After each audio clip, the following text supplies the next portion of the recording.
So we are at our final lesson in this geometry unit, Unit 7, Lesson 11, and it's about the volume of spheres. To discover the volume of a sphere, imagine a sphere that is cut into two equal halves called hemispheres. Fit a cone into one of those hemispheres as shown below. Fill the cone with sand and pour the sand into the hemisphere. The hemisphere is filled with exactly 2 cones of sand. A sphere is filled with 4 cones of sand. Now remember, we were using 1/3 base times the height for the volume of a cone.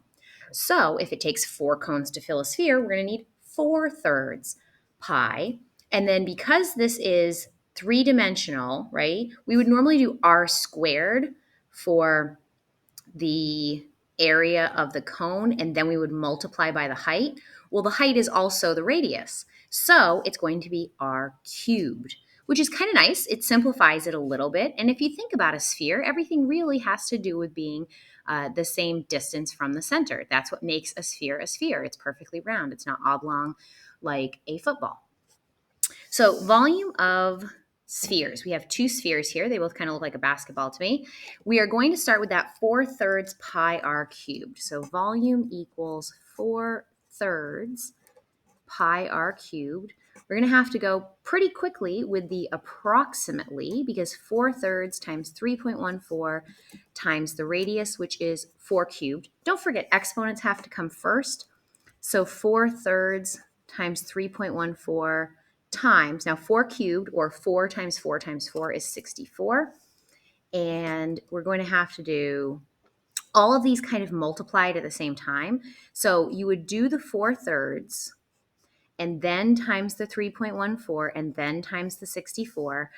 You can do all of that in your calculator. It's 267.95.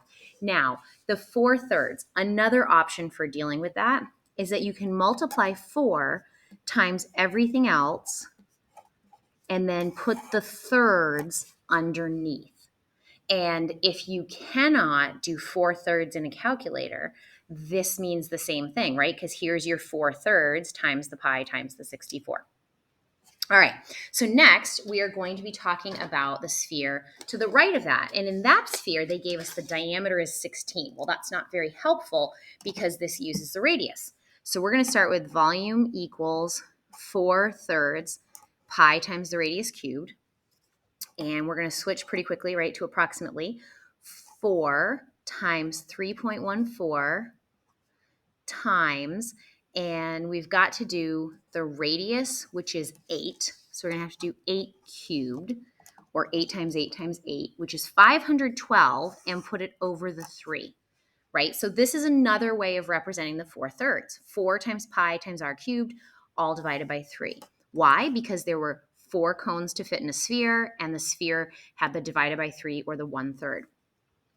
So 4 times 3.14 times 8 cubed, which is 512, and remember to divide by 3, and that still needs to be approximately. So 4 times 3.14 times 512 is 6,430.72 divided by 3, or a volume of approximately 2,143. Now it's 0.573 repeating, so I'm going to go with 0.6.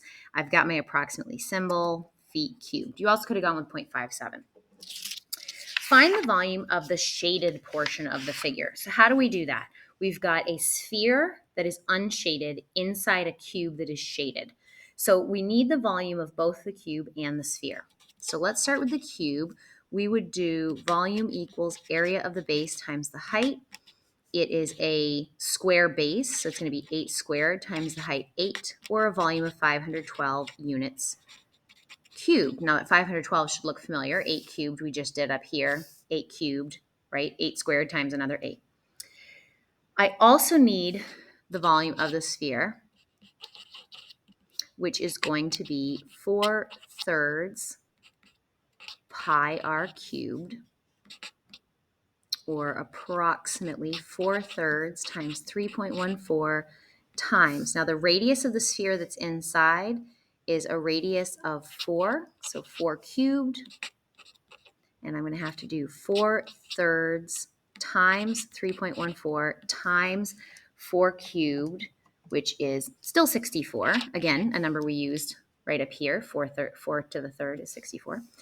And if we type this into a calculator, the 4/3 times the pi times the 64, we get approximately 267.95 units cubed. Now the catch here is we wanted to know the shaded part. So we want to know the cube if we take away the sphere. So the volume that is shaded would be the cube at 512, take away the 267.95 for approximately 244.05 units cubed. So you can do that with any shape. If you have, one figure where there's some missing, you just take the full figure and then subtract whatever part is missing.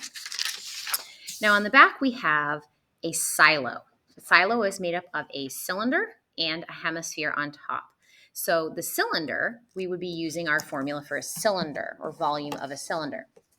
The hemisphere that's on the top would be half of a sphere. So if it were a full sphere, we would do 4/3 pi r cubed. All right, the cylinder part of the silo is 52 feet tall. So that's your cylinder part of the silo. And the radius is 12. Okay, well, that's good. So radius, it's nice that they gave us the radius, is 12. So we're going to do approximately 4/3 times 3.14 times the 12 cubed. So volume approximately, I'm going to do 4 times 3.14 times 12 cubed, which I don't know off the top of my head. So 12 cubed is 1728. And divide by 3. Remember the 4/3 for a sphere. So if I multiply all those numbers on the top, 4 times 3.14 times 1728, I'm going to get, that's a messy number, 21703.68. And remember to divide by 3 because it's a sphere. Now this is, remember, a whole sphere. A whole sphere would be 7234.56. I only want the hemisphere. So if I only want the hemisphere, that is worth half of a sphere. So I would have to do the 7,230.56 divided by 2, giving me a hemisphere of 3,617.28 feet cubed. All right, so now we've got the hemisphere on the top. We still need the cylinder. So the cylinder is going to be area of the base times the height. No big deal. Area of the base, pi r squared, because it's a circle, times the height. I'm going to start plugging numbers in. So I'm going to switch to approximately. Radius, 12 squared, times the height, 52. That is a tall silo. Volume is approximately 314 times 144 times 52.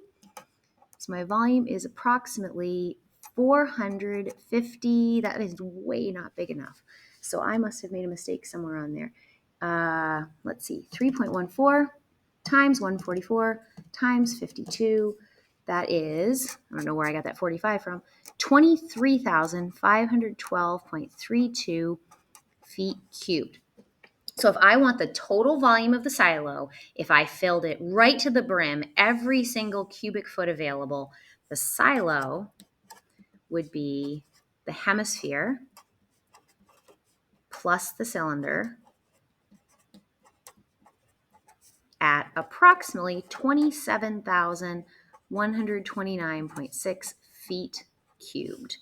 So this was the hemisphere plus the cylinder in order to give me the entire silo.